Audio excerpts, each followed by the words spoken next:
શું તમને પણ ડિપ્રેશન નથી ને? જો ડિપ્રેશનના પહેલાં તો લક્ષણો કહી દઉં. ક્યાંય પણ મન ના લાગે, સતત વિચારો કરવાનું મન થાય અથવા સતત વિચારે ચડી જવાય, એમ લાગે કે જીવનમાં આપણું કોઈ નથી. સતત એવા વિચારો આવે કે હું મરી જાઉં, સુસાઇડના ખ્યાલ આવે. કોઈ વ્યક્તિ કંઈ કામમાં ધ્યાન લગાડે તો એનું ધ્યાન જ ના લાગે, ખરેખર જીવ ક્યાંક હોય ને મન ક્યાંક હોય એવું બને. આ સિવાય કોઈ પણ એક્ટિવિટી તમે કરતા હોય તો એમાં તમારો બિલકુલ રસ ના રહે, તમને અતિ ભૂખ લાગે અથવા બિલકુલ ભૂખ ન લાગે. હવે આનું સોલ્યુશન કેવી રીતે કરશો? જો સૌથી પહેલાં આપણે ગુજરાતીમાં એક કહેવત છે, સંગ એવો રંગ. સારી સંગતમાં રહ્યો, સારા મિત્રો બનાવો. પોઝિટિવ મિત્ર તમને ડિપ્રેશનમાંથી બહાર કાઢશે.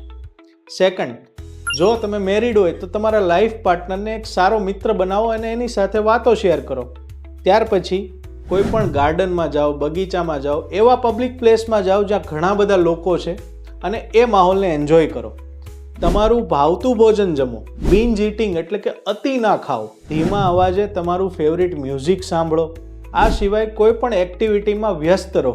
ચા, કોફી જેવા પીણાઓને ઓછા કરો. આ સિવાય જો તમને કોઈ વ્યસનની લત હોય ને તો કોશિશ કરો કે વ્યસનની લતને સાંજના ટાઈમે બિલકુલ બંધ કરી દો. અને ત્યાર પછી હંમેશા યાદ રાખો કે એક સારો ખોરાક, સારી ઊંઘ અને સારા મિત્રો એ જ તમને ડિપ્રેશનમાંથી બહાર કાઢી શકશે.